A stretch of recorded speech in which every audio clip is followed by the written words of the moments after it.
So we open with the girls playing tennis, and Tino, the instructor, is fine. I would buy a lesson from him. Oh, he has an accent. I actually don't find a European accent attractive. Like, I don't. I can do British, but yeah, it doesn't do anything for me. No one's good at tennis. So Brynn's getting upset that Sai's giving her the egg treatment. So we find out Rebecca has an awful father, so she changed her last name. Oh God, now Brynn's going home because she's tired of, oh, I don't know what's up with him. Honey, you're mean, and then you want to act like people supposed to sweep it under the rug. Take your ass home, fight or flight. I'm sick of you.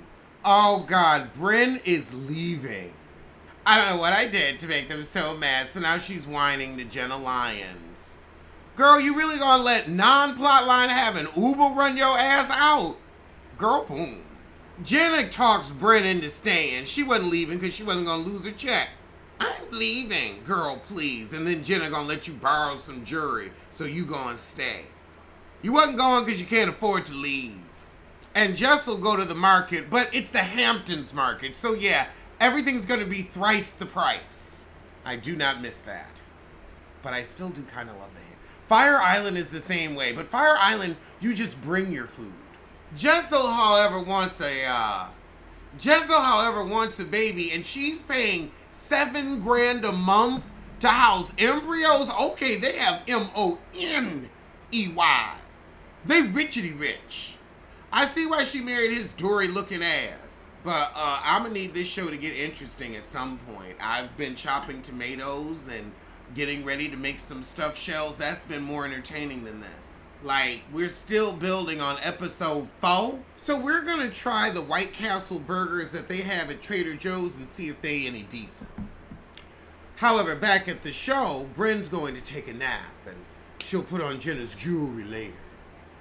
The girls are having dinner at 8. Nobody got any fish, so we're gonna have ribs. Oh, Rebecca's going to grill lamb. Jessel can't cook for shit.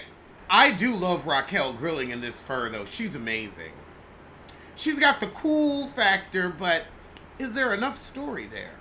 Oh, the girl's gonna prank Jenna with a fake roach? That's kind of funny. So all the girls are dressed for dinner. Jenna wears a latex top to dinner, and Jessel gonna ask, is it recycled? Was it a part of a truck? See, those are the questions you ask when you ain't got nobody's style. But then we find out that Jenna had a decent amount of latex, and everybody's like, were you a dominatrix? Softcore bondage? Oh, Jenna's talking about old New York when they had the sex clubs before my time, child. This episode 31 minutes in, and I am bored. But now we celebrate our Shabbat dinner because we're going into Passover because this one's important. Oh, Lord. Rebecca got on some vaginal earrings. They cute, though. Oh, but now we're going to play Never Have I Ever. I don't care what y'all have or haven't done. So, Erin apparently slept with her previous business partner. And I ain't mad at it. Get it out the way. Erin used to flash her breasts to get free taxis? I would have done that. I don't know, back in the day, calves was cheaper, but in this economy, hell yeah. Which nipple you want? Oh, Jenna, this one's for you, from Brynn. Never have I ever licked a butthole. Why?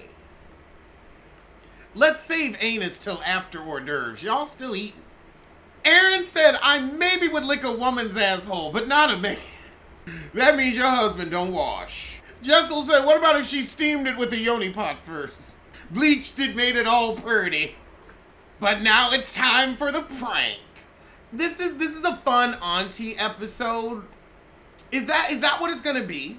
If it's like, this is just fun auntie, really light shade, like just turn your brain off, I guess I could do that, because I'm not having a bad time. Maybe it's because of the edibles. Maybe it's because I'm having some clam strips with malt vinegar. Oh God, I love it. Maybe it's the strips. It's nice to watch them have fun, and it's like, maybe that's what this season will be. It's just like, let's just watch them have fun. Then stop having these trite little arguments. I'll say that. Stop having these trite little arguments. Stop trying to make drama where there is none if y'all actually get along. What the hell is a pavlova, and why does Jenna Lyons keep going on about it? They ask Ubah about the hot sauce, and she's like, I'm waiting till I have a teen. It is... So the pavlova is this like pancake dish with cream and strawberries and blueberries. It looked good, like a chantilly cake. Everybody eating it. We wait until the roach pop out. Also wait until something interesting happens. So Jessel finds the first roach. Oh God, then Jenna gonna suck the frosting off one? Oh hell nah. Oh God, now it's turning into a damn Family Guy throw-up party. Cause Ubah started throwing up seeing Jenna eat the roach.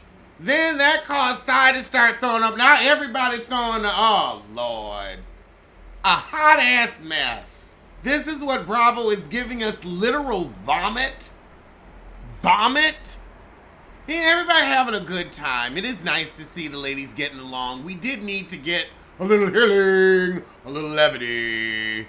Brynn and Aaron are jumping up and down laughing, and I have to say, you can feel the enjoyable spirit. Or maybe it's my second drink. What the hell is that? Is that Jenna's nipple? I didn't need to see all that. Put your titty up. Oh no, this bitch put the roaches on her titties. I thought them nipples looked odd. Oh, Chef Ben and Baker Tove. They're adorable and they're coming over to do the cooking. I don't know if they're gay or not, but they should be. So the next morning, Sai said she's not thrilled by engagement rings for whatever reason. Well, you alone on that one, because I can't wait for mine. I want a large sapphire. Women giving out rings like this? You know what? Maybe I am heterosexual. Women giving out rings like this, I might eat a little puss every now and then. Aw, so Brynn and Ubah have gotten on the good foot. Yep. Oh, what a yawn. This fight was never about anything. Like, I don't mind watching women get along. I think we all don't mind watching women have some fun. A good argument is a good argument, but don't have it for no fucking reason. Just have some damn fun. Give us some ideas to have some fun. We'll bake cookies with you heifers. But we ain't fake fighting with y'all no more. This episode was actually pleasant because y'all wasn't faking the funk. But now we get into the nitty gritty. I have to cut you off one more time. Well, you just did. Every time I'm out of alignment, it's because of Brynn. She sucks the energy out of the room, and she does with that fake thing. Ubah's like, look, when I'm having a conversation with somebody else, let me finish. Jenna's like, I thought we was having a kumbaya. No, because she got to get her plot line in, since she ain't going to show her man. Jenna said, let's go back to I love you. No. So last night, Aaron convinced those two to get on the good foot. So Brynn's like, look, Ubah, I don't want you to come off as the angry black woman, and neither do I. So that's why I'm a little more behind the scenes with it. And I can see that, where it's like I'm not going to have that narrative. I can get that. And so then, of course, this is in front of Aaron, and Aaron says Ubah's not a angry black woman, and Aaron says, shut up, you don't know nothing about this narrative. And Aaron, you were absolutely right. And Brynn says, shut up, Aaron, you don't know nothing about this narrative. And Brynn, you have a point. Like, Aaron, I know you mean well, and she's not, but that is not the narrative that will be portrayed on the show. That's not what editing is going to show. Let's talk about it. Ubah's like, don't tell me how to behave, and I can understand Brynn's point. And I also get why Brynn is like, I too am not going to be an angry black woman that argues with you. You may not mind because you're foreign, so you're not looked at as an American black woman, as an ADOS, African descendant of slavery. You are looked at differently by white men and black men. You are looked at differently because you are not from here. You are exoticized in a way that Brynn is not, even though she's half white. We could break that down another time. But I understand now why Brynn's like, I ain't doing the angry black woman narrative. I don't want you to do it. I don't want to be on the show with it. I get it. And I'm sure her and Sai have had that conversation. Where it's like, we light skin, but we still get, that will become the narrative very quickly. And that's kind of what happened to Sai last season. Ubah's like, look, you real cool, but you're condescending to everybody here. And it's like, well, I think she's like, I'd rather be condescending than looked at as an angry black woman. Because when you're condescending, you're keeping your cool. Brynn says, well, Ubah, I get that, but you can't call me names. I won't take that. And Ubah says, I don't call you names until you're condescending. So you condescend, then I call you names. So Ubah overtalks Brynn, and the girls are like, look, let Brynn speak. And Brynn's like, I don't really care at this point. I'm done. And Suba's like, you know what? I'm good. This is trite. And I need Ubah to get a plot line like this whole Oliver thing. You can't, this kind of proves my point. You can't come on these type of shows without being open about your relationships. Because then you're always looking to make somebody else or somebody else's business your story. And it comes off really irritating. And honestly, I just feel like the show, that like you're not a fit. Like I wish this plot line hadn't happened so we could have had some other more authentic interaction. And honestly, I'd like to just see the ladies get along, and this fraudulent fight that like you've kind of carried the side banner, not interested. Like Sai's not even still fighting with her no more, but here you are. So Ubah done left the table. And Brynn's like, she's playing into the stereotype and I really don't want to play that game. And I get it, because she's like, I'm young. I have businesses to run after this, and I'm using this to elevate my platform to make money, so I don't mind being condescending, but you're not going to get me out of character. This is a business to her, and I respect it. Brynn's like, I'm really starting to get over this group. Bye! You are not the face. Nobody is the face of the series. Nobody is the face of the series. Like, Brynn, I'm not wishing you ill. I wish you luck, but toodaloo. Like, please don't act like your presence is a present. You can go and the rest of you heifers can follow along with her.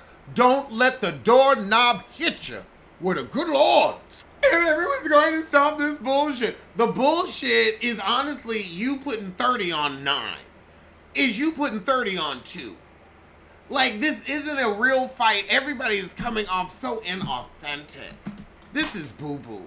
So Brynn's like, people do this shit, and y'all sit there with your thumb up your ass. Everybody said let Brynn speak, but then when you were allowed to speak, you said, no, that's okay. You can't backpedal and pussy pop when they gave you the floor and wanted to listen. So Brynn's freaking out, and that's where the shit ends. Child, Ubah got under her skin. Oh, Lord. Well, let's get to the live chat about this shat.